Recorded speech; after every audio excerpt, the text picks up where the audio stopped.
আজকে আমরা মার্কেটের মধ্যে একটা ভালো গ্যাপ আপ ওপেনিং দেখতে পেলাম।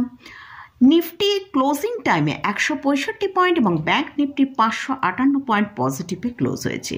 তো নিফটি ব্যাংক নিফটি কীরকম মুভ করবে এবং কোথায় স্ট্রং সাপোর্ট আছে সেগুলো নিয়ে আলোচনা করব। এর সাথে সাথেই কয়েকটা স্টকে আপনারা আমার ভিউ জানতে চেয়েছেন, সেই সব স্টকগুলো নিয়েও আলোচনা করব। তাহলে ভিডিওটি শুরু করা যাক। ভিডিও শুরু করার আগেই বলি, যদি চ্যানেলে ফার্স্ট টাইম ভিজিট করে থাকেন তাহলে অবশ্যই চ্যানেলটা সাবস্ক্রাইব করে নেবেন আর পাশে থাকা বেল আইকনটা প্রেস করে রাখবেন। আমি ভিডিও আপলোড করার সাথে সাথে আপনাদের কাছে ভিডিওটা পৌঁছে যাবে। নিফটির মধ্যে আজকে একটা দেখেছি ভালো গ্যাপ আপ ওপেনিং হয়েছে, যেটা 23,738 ওপেন হয়, সেখান থেকে 23,869 পর্যন্ত হাই তৈরি করেছিল এবং সেখানে আমরা দেখলাম ভালো প্রফিট বুকিং এলো। নিফটি নিচের দিকে যে লোটা তৈরি করলো 23,647 এবং ক্লোজিং টাইমেও কিন্তু আমরা ভালো ক্লোজিং পেয়েছি, যেটা 23,753-তে ক্লোজিং পেয়েছি। তো আমরা যদি একবার গ্লোবাল মার্কেটের দিকে ফোকাস করি, সেখানে আমরা দেখতে পাচ্ছি এশিয়া ইউরোপ দুটো জায়গাতেই কিন্তু এই দুটো মার্কেটেই কিন্তু একটা ভালো পজিটিভে ট্রেড হচ্ছে। কিন্তু ইউএস মার্কেটে আমরা যদি ডাউন জোনের ফিউচার্স দেখি, আমি যখন ভিডিও শ্যুট করছি তখন ডাউন জোনের যে ফিউচারটা ট্রেড হচ্ছে সেটা প্রায় 103 পয়েন্ট নেগেটিভে ট্রেড হচ্ছে এবং ন্যাসড্যাক 180 পয়েন্ট পজিটিভে ট্রেড করছে। তো যদি কোনো কারণে আগামীকাল নিফটিকে আমরা 23,650-এর কাছে আসতে দেখি, তাহলে সেটা কিন্তু আমাদের কাছে একটা ভালো অপরচুনিটি হতে পারে। নিফটি ওপরের দিকে 23,780 থেকে 23,840 পর্যন্ত মুভ করতে পারে। আর নিফটির জন্য যেটা স্ট্রং সাপোর্ট রয়েছে সেটা হচ্ছে 23,600 থেকে 23,620। এই রেঞ্জটার কাছে কিন্তু নিফটি একটা ভালো সাপোর্ট রয়েছে। যদি এটা ব্রেক করে তাহলে কিন্তু বেশ কিছুটা নিচে আসতে পারে। এবারে আসছে ব্যাংক নিফটি। ব্যাংক নিফটির আগামীকাল মান্থলি এক্সপায়ারি আছে, তো সেখানে কিন্তু একটা ভালো ভোলাটিলিটি থাকতে পারে। আজ ব্যাংক নিফটিতে কিন্তু খুব ভালো ট্রেড হয়েছে। ব্যাংক নিফটি আজকে যে হাইটা তৈরি করেছিল 51,417, তো সেখান থেকেই আমরা দেখেছি ব্যাংক নিফটিতে একটা ভালো প্রফিট বুকিং এসছে, সেটা 51,030 পর্যন্ত লো করেছিল। ক্লোজিং টাইমে আমরা একটা ভালো ক্লোজিং পেয়েছি, যেটা হচ্ছে 51,317, অর্থাৎ 558 পয়েন্ট ওপরে। ব্যাংক নিফটি তার হায়ের কাছাকাছি কিন্তু ক্লোজিং দিয়েছে। তো ব্যাংক নিফটি আজকে যেমন 51,000-কে সাপোর্ট নিয়েছে, মানে ভালো মেনটেন করে ট্রেড করেছে, তো ব্যাংক নিফটি যদি আগামীকাল কোনো কারণে 51,150-এর কাছে আসে, সেটা কিন্তু আমাদের কাছে একটা ভালো অপরচুনিটি হতে পারে। তাহলে অবশ্যই কিন্তু সেক্ষেত্রে আমাদের দেখতে হবে 51,000 যে স্ট্রং সাপোর্ট আছে সেটাকে মেনটেন করতে পারছে কিনা। যদি মেনটেন করতে, তাহলে ওপরের দিকে 51,500 পর্যন্ত ওপরের দিকে মুভ করতে পারে। তো এটা গেল নিফটি এবং ব্যাংক নিফটি নিয়ে আলোচনা করলাম। এবারে কয়েকটা স্টক সম্পর্কে আপনারা আমার ভিউ জানতে চেয়েছেন, সেই সব স্টকগুলো নিয়ে আলোচনা করব। তো আমার এক ভিউয়ার্স বলেছেন আদানি গ্রুপের স্টক নিয়ে একটু আলোচনা করতে, তো তাই আমি আদানি গ্রুপসের দুটো স্টক নিয়ে আজকে আলোচনা করব এবং দুটো স্টকই কিন্তু লার্জ ক্যাপ ক্যাটাগরি স্টক।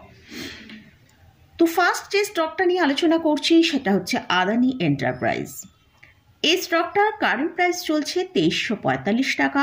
এই স্টকটার লাস্ট এক বছরে আমরা যদি দেখি 37%-এরও বেশি ডিক্লাইন দেখিয়েছে। স্টকটা বর্তমানে 20, 50, 100, 200 EMR নিচে ট্রেড করছে। মানে বিভিন্ন ইকোনমিক্যাল এরিয়া যেমন মাইনিং, ইন্টিগ্রেটেড রিসোর্স ম্যানেজমেন্ট, এছাড়াও ইনফ্রাস্ট্রাকচারের মধ্যে যেমন airport, road, rail, metro, water, defence, বিভিন্ন সেক্টরের ওপর এরা কাজ করে। এই কোম্পানি একটা লার্জ ক্যাপ ক্যাটাগরি স্টক। এদের মার্কেট ক্যাপিটালাইজেশন 2,70,000 করোড়ের ওপর। কারেন্ট পি 48.89, পি কিন্তু এখনও অনেকটা উপরে আছে। আর সব থেকে ইম্পর্টেন্ট পয়েন্ট হচ্ছে এই কোম্পানিতে কিন্তু ডেপ্ট অনেক বেশি আছে। এই কোম্পানির ডেপ্ট আমরা দেখছি ডেপ্ট টু ইকুইটি 1.92 কাছে। তো এই আদানি গ্রুপের ম্যাক্সিমাম স্টকের হয়তো গ্রোথ ওরিয়েন্টেড স্টক, কিন্তু ম্যাক্সিমাম স্টককেই আমরা দেখতে পাই এদের ডেপ্ট কিন্তু অনেক বেশি। তাই আমরা সবসময় দেখব ইনভেস্টমেন্ট করার জন্য যেসব স্টককে আমরা পোর্টফোলিওয়ে অ্যাড করব তাদের ডেপ্থ যতটা কম থাকে সেটাই বেটার। এবং সেটা আমরা সবসময় 1-এর নিচেই দেখব। এই কোম্পানির লাস্ট 5 ইয়ার্সের যদি প্রফিট গ্রোথ দেখি 42.8% CAGR। এই কোম্পানিতে যদি প্রমোটারের হোল্ডিং দেখি 74.89%, এফআইসদের হোল্ডিং 11.31%, ডিআইসদের হোল্ডিং 6.46% এবং পাবলিকের হোল্ডিং আছে 7.36%। নেক্সট যে স্টকটা নিয়ে আলোচনা করছি সেটা হচ্ছে আদানি গ্রিন এনার্জি লিমিটেড। এই স্টকটাও কারেন্ট প্রাইস চলছে 1034 টাকা। এদের এই কোম্পানিও লাস্ট 1 বছরে 54% ডিক্লাইন দেখিয়েছে। এই কোম্পানি রিনিউয়েবল পাওয়ার জেনারেশন এবং অন্যান্য অ্যান্সিলারি অ্যাক্টিভিটির উপর কাজ করে। এটাও একটা লার্জ ক্যাপ ক্যাটাগরি স্টক। এদের মার্কেট ক্যাপিটালাইজেশন 1,63,000 করোড়ের ওপর, পি 145, অনেক হাই পিতে ট্রেড করছে। আমরা যদি এই ইন্ডাস্ট্রি পি দেখি সেটা হচ্ছে 22.24, আরওই হচ্ছে 14.7%, আরওই হচ্ছে 9.65%। এই কোম্পানির ডেট টু ইকুইটি যদি দেখি সেটা 6.38, অনেক বেশি কিন্তু ডেট আমরা এই কোম্পানির মধ্যে দেখতে পাচ্ছি। এছাড়াও এদের যদি কোয়ার্টারলি নেট প্রফিট দেখি সেটা সেপ্টেম্বর 2024-এ কিন্তু ভালো ডিক্লাইন হয়েছে। আমরা জুন কোয়ার্টারে দেখেছিলাম 629 করোড়, কোয়ার্টার 2 অর্থাৎ সেপ্টেম্বর কোয়ার্টারে সেটাই দেখতে পাচ্ছি 515 করোড়। তার মধ্যে তাহলে নেট প্রফিটের মধ্যে কিন্তু একটা ভালো ডিক্লাইন এসছে বলে এদের এতটা সেলিং প্রেশার আমরা দেখতে পাচ্ছি।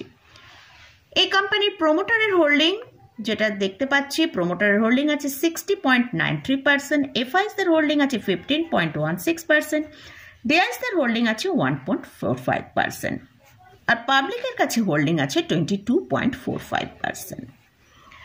লাস্ট যে স্টকটা নিয়ে আলোচনা করছি সেটা হচ্ছে এইচডিএফসি এএমসি। এই স্টকের কারেন্ট প্রাইস চলছে 4,246 টাকা। এই কোম্পানি হলো একটা অ্যাসেটস ম্যানেজমেন্ট কোম্পানি। এরা ফান্ড ম্যানেজমেন্ট সার্ভিস প্রোভাইড করে। এটা একটা এইচডিএফসি গ্রুপের স্টক। এদের ফান্ডামেন্টাল কিন্তু খুবই strong. Market capitalization 90,737 crore, P 41-এর কাছে ট্রেড করছে, একটু বেশি পি আছে। আরওসি হচ্ছে 37.7%, আরওই 29.5%। এই কোম্পানি খুব ভালো ডিভিডেন্ড পে করে। এছাড়াও এই কোম্পানি ডেট ফ্রি একটা কোম্পানি। এই কোম্পানির সেরকম কোনো ডেট নেই। কোম্পানির ইয়ারলি সেলস কিন্তু খুবই ভালো এবং ভালো সেলসের মধ্যে গ্রোথ রয়েছে। তো আমরা যদি 2024-এ দেখি 3,159 করোড় হচ্ছে এদের সেলস হয়েছিল এবং নেট প্রফিট 1,946 করোড় এবং এই কোম্পানির ইপিএস যেটা 91-এর কাছে ট্রেড করছে। এই কোম্পানির ব্যালেন্স শিট যদি দেখি রিজার্ভ আছে খুব ভালো এবং সেই রিজার্ভটা প্রত্যেক বছরই কিন্তু ভালো গ্রোথ হচ্ছে। মার্চ 2024-এ এদের রিজার্ভ হচ্ছে 6,972 করোড়, ক্যাশ ফ্লো পজিটিভে ট্রেড করছে। এই কোম্পানির প্রমোটারের হোল্ডিং আছে 52.51%, এফআইসদের হোল্ডিং হচ্ছে 21.55%, ডিআইসদের হোল্ডিং হচ্ছে 16.92%, আর পাবলিকের কাছে আছে 9.01%। তো এই কোম্পানিতে তো এটা একটা খুব গুড ফান্ডামেন্টাল স্টক, তাই এই কোম্পানিতে আমরা লং টার্মের জন্য কিন্তু ইনভেস্ট করে রাখতে পারি।